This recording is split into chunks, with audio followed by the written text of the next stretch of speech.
feel like in our community, we try to respect each other. We have a lot of differences, and God bless. You know, we have our fights, which I don't always mind, being half Irish and half Italian. I'm up for a little dust up every now and again, right?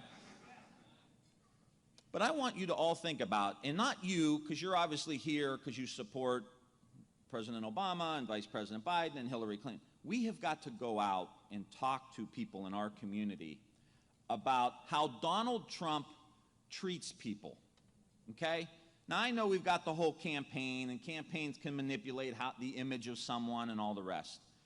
This guy has built a career and made hundreds and hundreds of millions of dollars screwing other people, okay?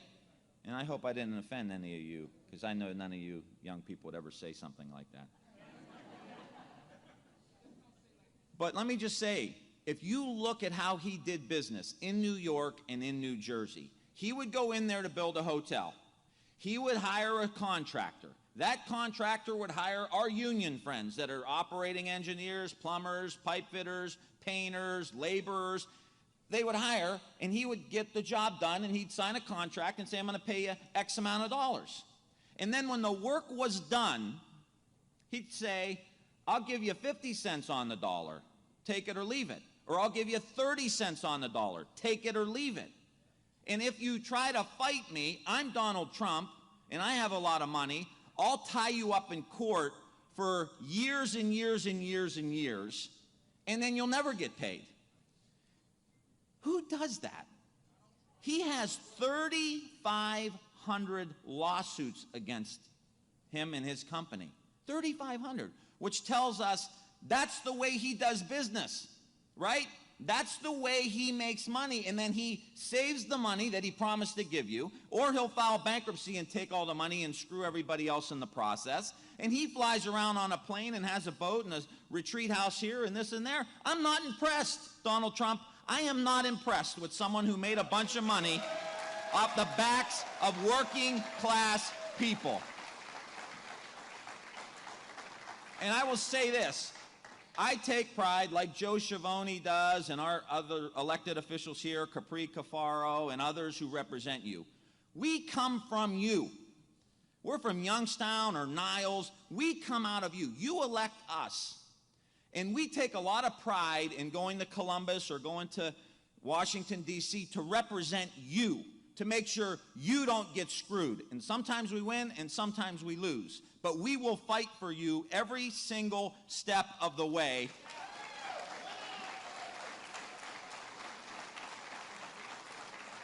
And I'm telling you how much more difficult our job will be if we put Donald Trump in the White House. We will lose battles that we should be winning, and the average person, you think he's going to think about the plumbers and the pipe fitters or the auto workers? He was against the auto rescue. He screwed those people. He's not going to be for us. He's not going to wake up every morning and think about you in Youngstown, Ohio. He has no idea the struggles that you go through or the struggles our people go through. But thank God we live in America. We have a choice. Right? We have a choice. And we live in a democracy. And as Warren Buffett said, the most important day of my life, is what he said, was the day I was born in the United States of America. Most important day of his life. So we have a say in this election. And those of us who try to do economic development, and there's a lot going on in Lordstown now in the energy industry. We had the auto issue a couple years ago. We have the incubator. We have a lot of things that we have going on here. It takes time. It takes effort. It takes smarts. It takes an understanding of complexity. It takes bringing a lot of different people in.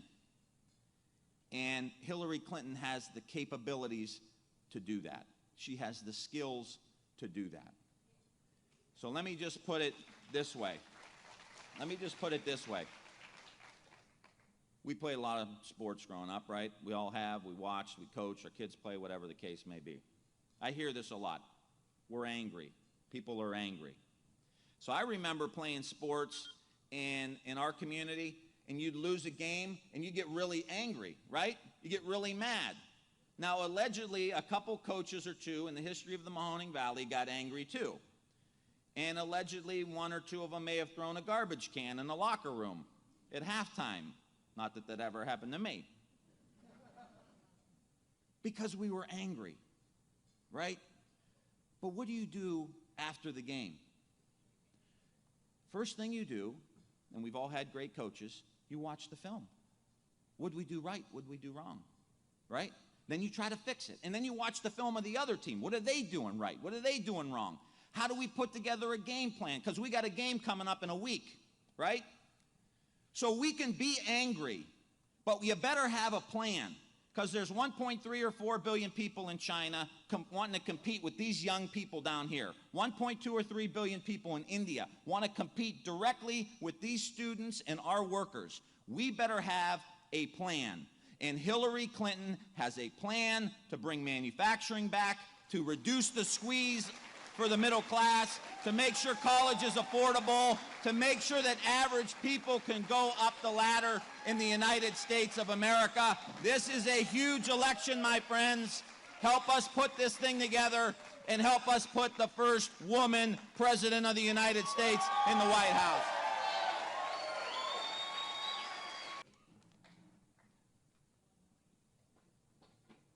Welcome Governor Ted Strickland and Vice President Joe Biden.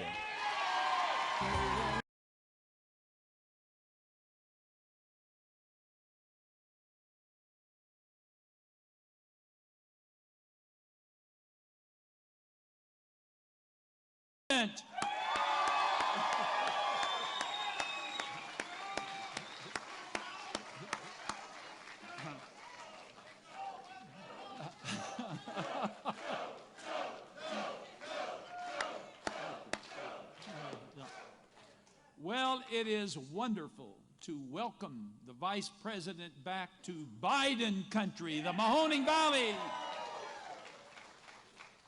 It is really great to have the Vice President with us, a man who I believe understands the heart and soul of the Mahoning Valley, of Ohio, and of America better than anyone else I know.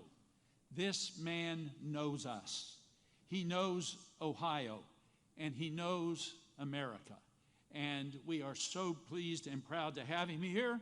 And he's here to support Hillary Clinton for president, and he's here to support me for the United States Senate.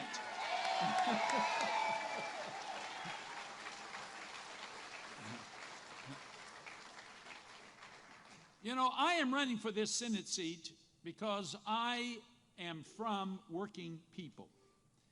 That's who I came from, that's who I care about, and that's who I will fight for in the Senate. I'm running against a guy named Rob Portman, who criticizes me for using the rainy day fund. And my brothers and sisters, we remember, it was not only raining, it was pouring.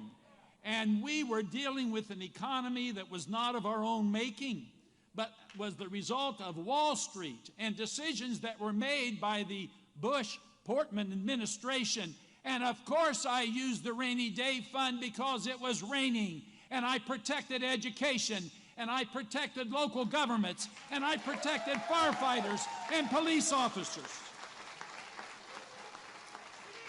You know, I want to ask you a question. What kind of twisted logic would cause Rob Portman to be so ashamed of Donald Trump that he won't even stand on a platform with him, but yet he believes that he should be the president of the United States of America? You know what that says to me? That Rob Portman is putting his party above his country. This man, Donald Trump, is unfit to be the president. And I believe Rob Portman understands that. But you know, there are a lot of differences between Senator Portman and myself. Let's just take the auto rescue. We are in the Mahoning Valley. We are in the Lordstown area. We are at the home of the Cruz, are we not? And when the auto industry was on its knees, the vice president and our president took strong action, and they saved this vital industry. And what was Rob Portman saying at the time? He said it was a lousy deal for Ohio. Can you imagine a senator from Ohio causing the saving of the auto industry a lousy deal? Now, let me tell you what happened after this industry was saved. A few months after that industry was saved, I had the privilege of riding in the first Chevy Cruze that came off the assembly line.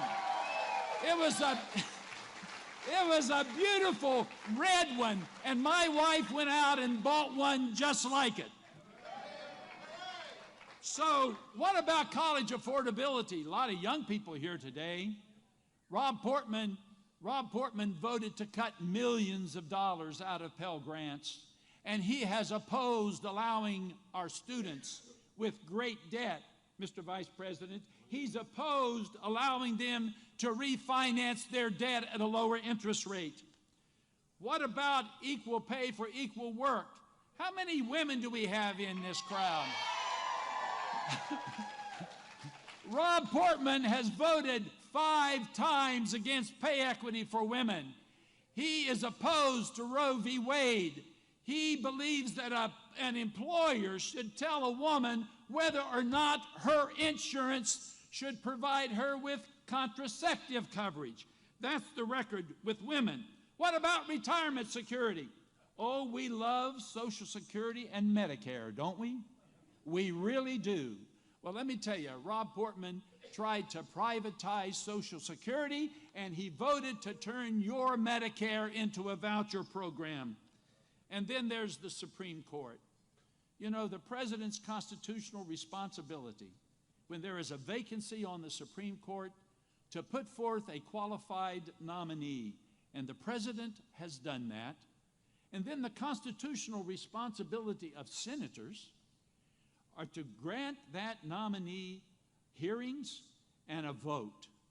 And Rob Portman has taken his leadership from Mitch McConnell, and they have refused to grant Judge Garland even a hearing. Do your job, Rob. The Senate has a responsibility. I believe Rob Portman is neglecting his constitutional responsibility, and he ought to be ashamed of himself, and nearly every major newspaper in Ohio has said the same thing. Now,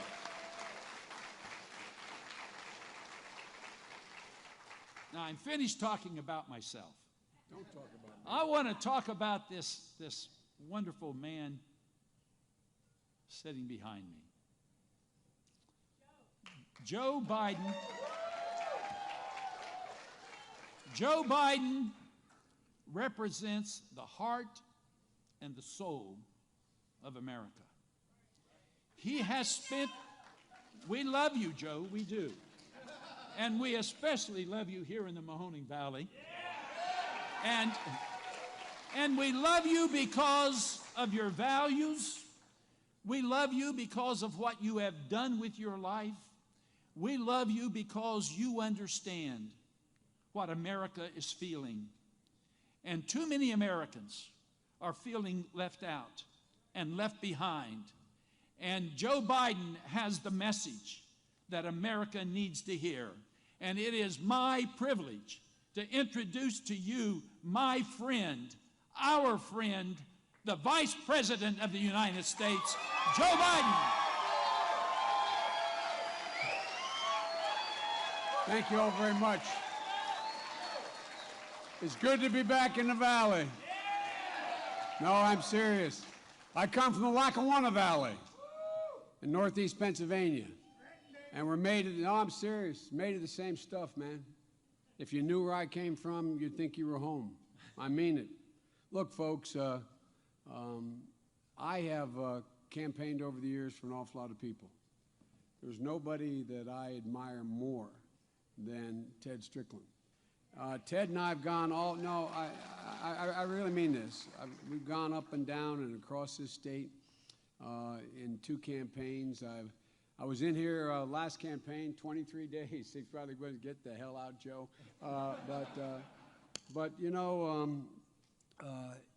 it matters because the people I trust most in life and in politics are the people who the idea that they care about forms in their gut first, and then it goes to their heart, and then it's articulated, if they're as bright as this guy is, through their head. But I really mean it. They're the people I trust. The people who arrive at a conclusion based on an intellectual exercise and they've reasoned it through, they're good people. But when things get really tough, they're the people who sometimes crack a little bit. But the guys and the women who feel it in their gut, as my mother would say, can taste it, understand it, smell it, see it, they're the people that I trust. And Timmy, you're in the same category, buddy. You know, I know about Irish and Italians. I'm Irish and I'm married an Italian. Bless me, Father. God Almighty. Besides, she's Sicilian, and I don't know, man. I don't screw around. I must tell you that. I tell you, I listen to her. But all kidding aside, Tim, you're a stand-up guy. Tim touched on something that I'm going to speak to briefly about today. My biggest problem with Donald Trump, I'll tell you about it in a minute, is not his cockamamie policies, is the way he treats people. No, I mean it sincerely now. The way he talked, think about growing up in your house, at your kitchen table. If you ever talked about people like he does, I'm not joking. I really genuinely mean this. If you ever sat there and, you know, talked about how, you know, how cool it was that, you know, John down the street got fired. You're fired. A phrase he's made famous. You're fired. You ought to come from a household where some people were fired, where the plant closed down, where all of a sudden they're staring at the ceiling, wondering how in God's name am I going to make it? A guy who says, and he means it, American workers make too much money. No, really, just think about, all kidding aside, it's not, I'm being deadly earnest here. This part's not the campaign speech, man. This is about the character of the person we're talking about elected as President of the United States. You know, Doug's here, Doug Franklin, the mayor. Thank you for the passport, Mayor, to get into town.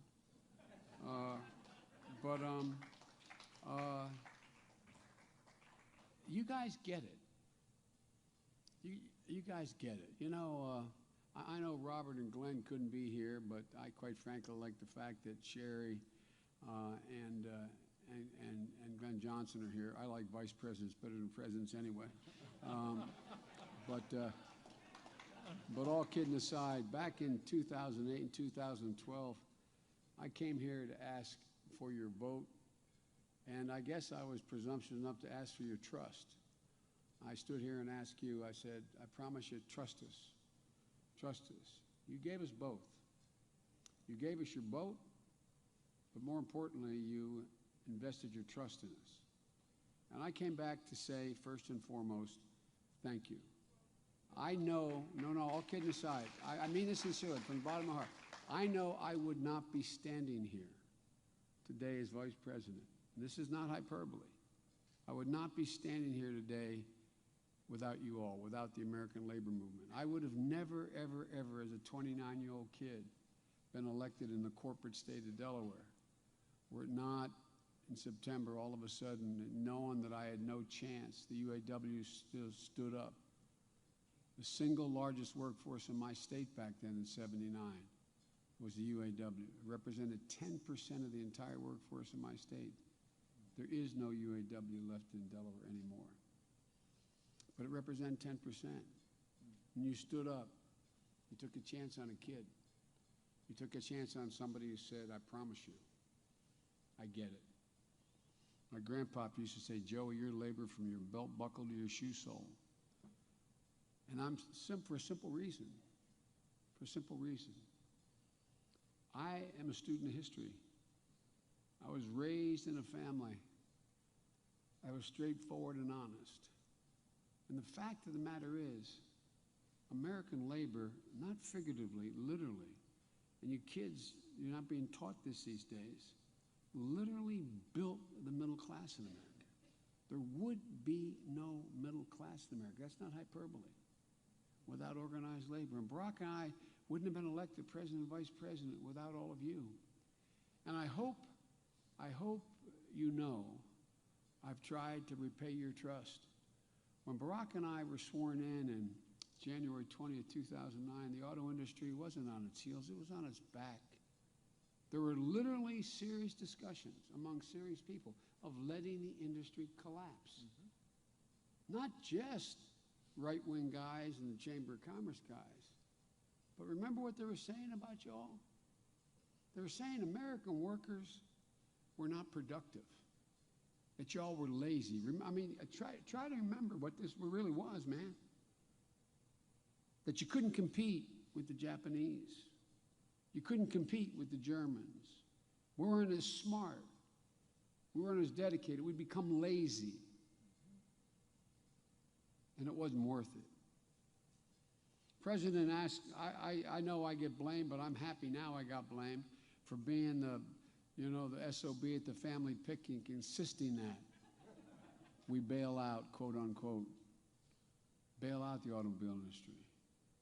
Because I was absolutely convinced, along with Ted and Sherrod and Tim, I was absolutely convinced because of who I knew, how I grew up. We knew the automobile industry was not just an important economic element of the American economy.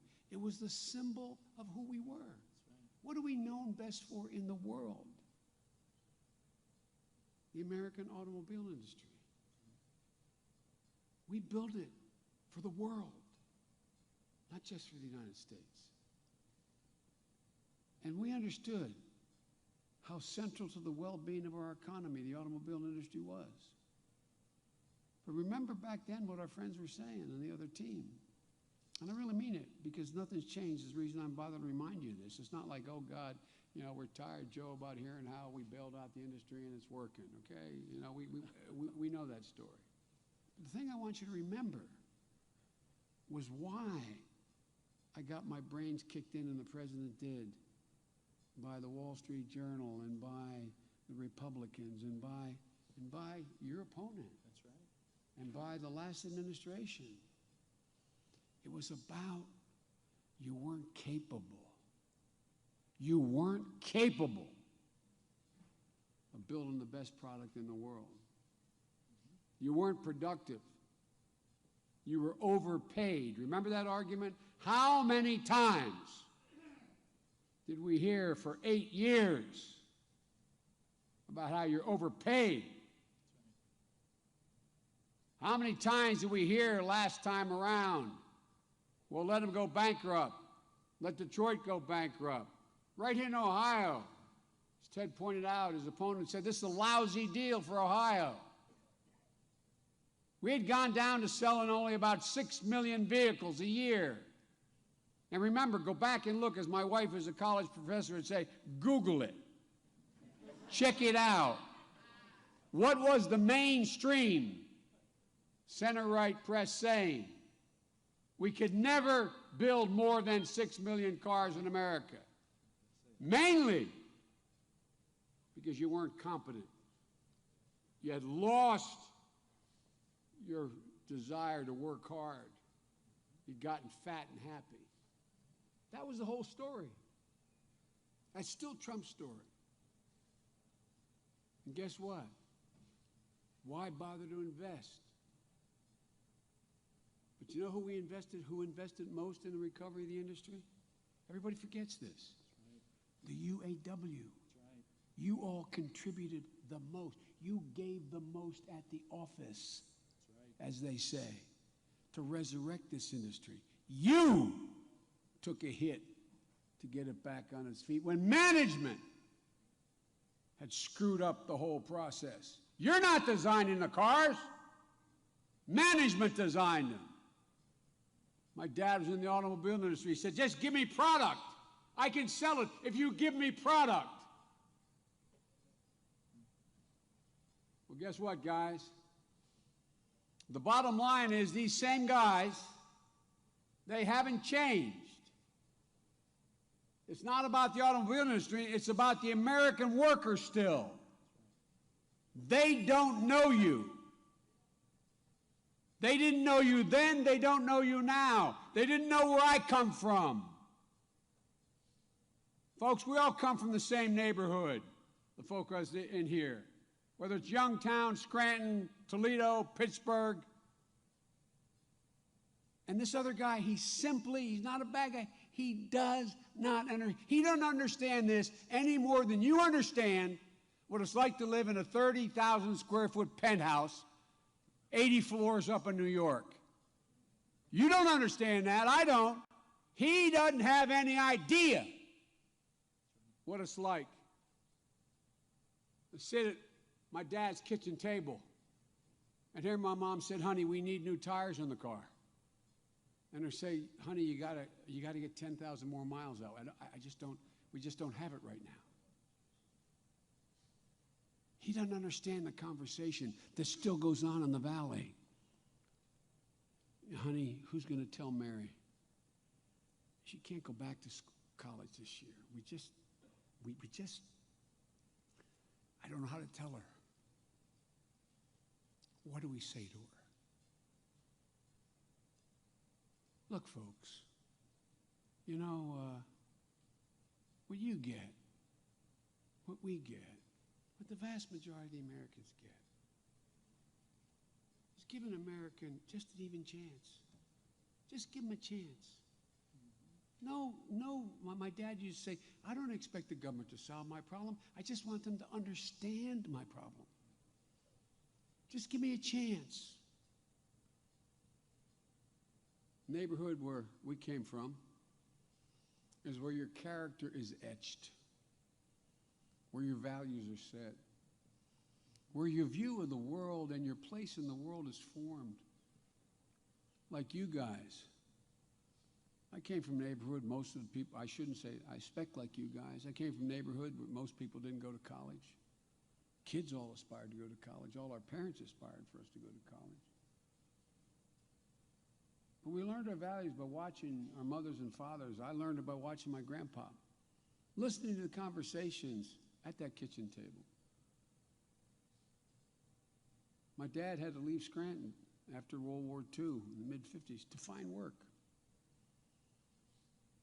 He was a proud man. But yet he had to walk up the stairs in our house and say, honey, I'm sorry, you can't go back to St. Paul's. You're going to have to move in with Grandpa because Dad has to. We can't keep the house. I got to go find a job.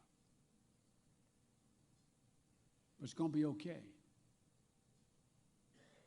He believed it'd be okay. So I'm going down with Uncle Frank down to Wilmington. There's jobs down there. I'll be back in a year. I'll come home every weekend, but I'll be back in a year. And we'll bring everybody down. Looking back on it as a young adult, I thought that must have been hard for him to tell me and my brothers. But what's been even harder is to walk into my grandpa's pantry and say, Ambrose, the father of 4 men, 4 boys and my mother, and swallow your pride and say, can you take care of Jeannie and the kids for a year? But I promise I'll pay you back. From that moment on, even though I was in 4th grade when we moved, spent a lot of time going back home to Scranton, my dad would say, and at first I didn't understand it, but he'd repeat all the time, what you guys feel in your bones. He'd say, Joey, a job is about a lot more than a paycheck. It's about your dignity. It's about respect. It's about your place in the community. It's about who you are. My grandfather Finnegan, Joey, remember, nobody's better than you. You can do anything anyone else can do. You've heard that in our family. And our parents meant it. We learned about resilience. We learned that success is not about whether you get knocked down, it's about how quickly you get up. That's who we are. We get up. We don't break. We don't bend. We get up. That was my neighborhood. That's your neighborhood. And that's who the hell we are. And look what you did. You got back up. You're now selling 17 million cars a year. Made in America. The most ever. You're making the best damn cars in the world again. You are the most productive workers in the world. That's not Joe Biden pro-labor. That is a simple, natural fact. American workers are 3 times as productive by every study as Asian workers are. I'm so sick and tired. I know I'm not supposed to get angry, but I'm so sick and tired of hearing people like Trump in the Chamber of Commerce, the National Chamber, talking about we get paid too much, that we don't want. Give me a break. Yeah. Give me a break. This is a guy born with a silver spoon in his mouth that now he's choking on because his foot's in his mouth along with the spoon.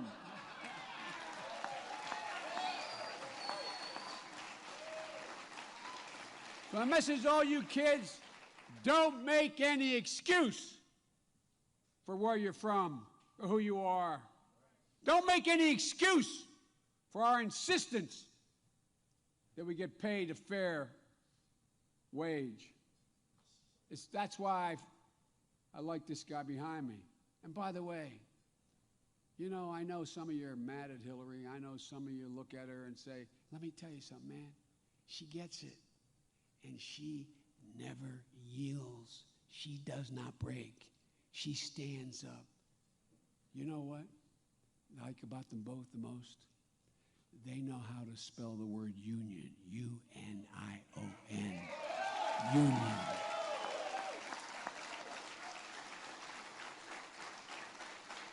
They know why we're who we are. They know who built the middle class. Hillary Clinton was the co-author of, co-sponsor of the card check legislation. It's not just, and by the way, this stuff about us building the middle class does not just come from Joe Biden and Hillary and Ted and Tim. It's a fact. Everybody's beginning to figure it out. All these major think tanks are now beginning to figure it out. There's an outfit called, there's an economic research institute called the Economic Policy Institute. They just put out a 57-page report that wonks like me end up reading. The headline of the report says, union decline lowers wages for non-union workers. Yes. Now remember how the Chamber of Commerce always go out to the non-union worker and say, the reason why a rocket that exploded, and we had a tropical storm. So, yeah.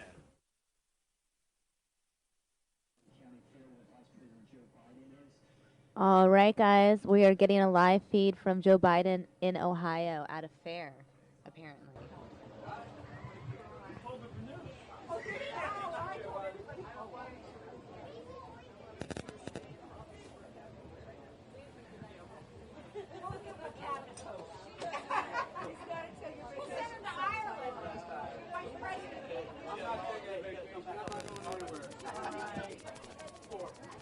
Vice President, how about you be an ambassador? I got another one. I tell you what.